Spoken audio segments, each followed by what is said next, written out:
Good morning, everyone. 11:34 a.m. Central Daylight Time. Welcome to the Impact Zone Brief for Friday, March 16th, 2012. Feeling astronomy in a whole new way. Salante to the world. This morning the sky was frothy, and in between the crashing clouds there were areas of calm skies. The moon was more to the east than it was to the west, but the dividing line was very near its location. The sunrise shines brightly on 18% of its surface, if I remember correctly, and because I'm facing west out my back door, it is behind my left shoulder and I have to look up and to the left to see it.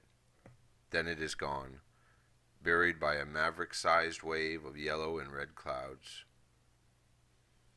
You know, I cannot help but to feel astronomy more than I did just a couple of years ago, and I will tell you why. Every day there's an epiphany of sorts. New information has an ability to propel you forward or hold you back. Learning something new or a nuance of something old can make a big difference. A degree of randomness comes with all aspects of life, and it plays an important role in how we move through an experience and how you can get the most out of it. Yesterday I had the distinct pleasure of interviewing astronomer Rob McNaught. If you see me as an astronomer, I see myself as just an apprentice to men like Mr. McNaught. I have always been good at taking direction and making good works with instruction.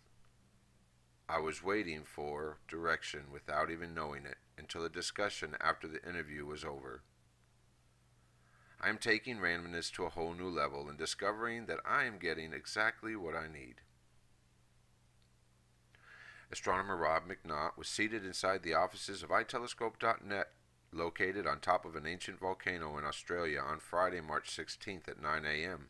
plus 8 UTC, while amateur astronomer Francis Walsh was recording the discussion the day before at 5 p.m. minus 6 UTC in Texas. Rob answered questions from amateur astronomers candidly during 2 hours of question and answer. He gave clues to parts of space that an amateur can look for asteroids and comets, revealed the uncertain future of the SSS Sighting Springs survey, and briefly described what astronomers like himself must go through to obtain funding, confirmation of previous works, and naming rights of objects we all know by names other than should be named. There were parts that were funny, informative, and some that were disappointing and even a little disheartening because through randomness a question was posed in the days before and almost immediately afterward. What do you do and why do you do it? Rob McNaught has spent the last 32 years working on privately and publicly funded astronomy programs. His current role is as on-site astronomer for the Uppsala Telescope. The Uppsala Telescope is responsible for supplying images that are a part of the Sighting Springs survey, which originated from a NASA program and a partnership with the Catalina Sky Survey located in Tucson, Arizona. Quoting, "In the United States, NASA has a congressional mandate to catalog all NEOs that are at least 1 kilometer wide, as the impact of such an object would be expected to produce severe to catastrophic effects. As of October 2008, 982 of these mandated NEOs have been detected. It was estimated in 2006 that 20% of the mandated objects have not yet been found. Efforts are underway to use an existing telescope in Australia to cover the 30% of the sky that has not yet been surveyed." This is good news if you are just hearing about the surveys that are being done around the world, but here's the kicker. Rob McNaught was here to tell us that the funding for the work that he was performing has stopped and the future is not so bright for the Uppsala Telescope and the Sighting Springs survey. What you talking about, Willis? It's true, and there didn't seem to be anything that could be done if you could interpret how Mr. McNaught was speaking rather than what he was saying. The topic was breached at least 2 times during the interview, and the interviewer can be heard without words to console or correct the problem. The astronomer was speaking out, so maybe we can hear and make change. The interviewer was joined by 2 other amateur astronomers who were filled with good questions and waited patiently for the host to connect them. Will Young from Beaumont, Texas, and Kevin Bloodworth from Georgia were able to hear the answers for themselves, and here's what good news came out of them. Kevin asked via text, Ask him how someone who wanted to get involved in finding comets and asteroids would go about it. The question got an appropriate answer and one that most amateur astronomers can use in the future as a guide. Look to the horizon right before sunrise and right after sunset. He made the point that the ecliptic plane is where you want to focus your attention if you want to locate these objects yourself.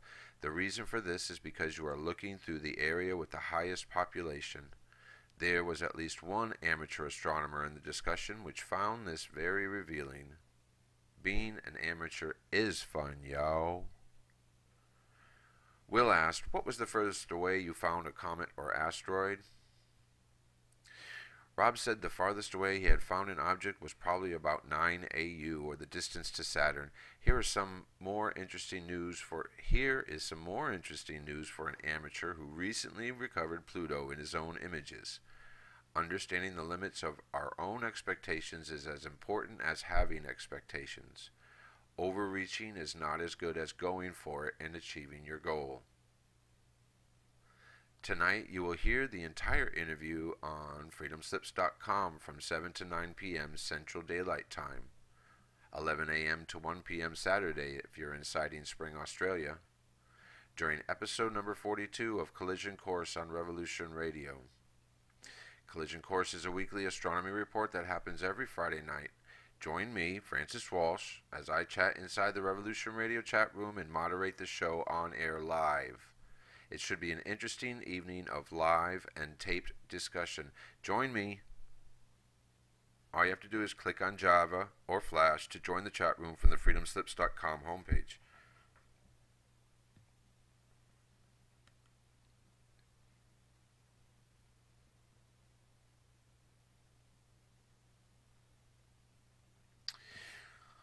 There it is. Look at that again. And that's the location in Australia. I want to take this moment, like I did at the end of the Impact Zone brief that I send out every morning, Monday through Friday. I want to thank Pete Poulos from itelescope.net. He was my liaison with Rob McNaught in Australia, and his friendship and his astronomical assistance have been instrumental in giving me valuable knowledge about astronomy and access to tools that I can share with you. Please take time to go over there, check it out. Pete does make himself very available to my friends. If you try to contact Pete at itelescope.net, tell him you're Francis's friend, and he'll probably take a moment to say hello. Hello, mate. And hello, mate, to you, Pete, if you're listening. I thank you very, very much. And Rob, Mr. McNaught, if you're listening, it was very nice to meet you and have the discussion. You can listen in tonight to what we said last night, because even I don't remember everything when I'm recording the show. Everything's going on. So it's going to be fun for me to listen in as well. So 11:42 a.m. Central Daylight Time in Cypress, Texas. This is your notice to come to freedomslips.com tonight from 7 to 9 p.m. Central Daylight Time for episode 42 of Collision Course on Revolution Radio. freedomslips.com from 7 to 9 p.m. Central Daylight Time. You'll get to hear the entire taped interview with astronomer Rob McNaught. I'll be in the chat room live. I'll also be doing some live speaking during the broadcast, so join me tonight. Don't miss it. It was a great interview, and we are not lucky enough to hear enough from men like Mr. McNaught. So definitely, if you're into astronomy, into the daily report, hearing what's going on, being close to the front line of news in astronomy, join us tonight. I'll see you there.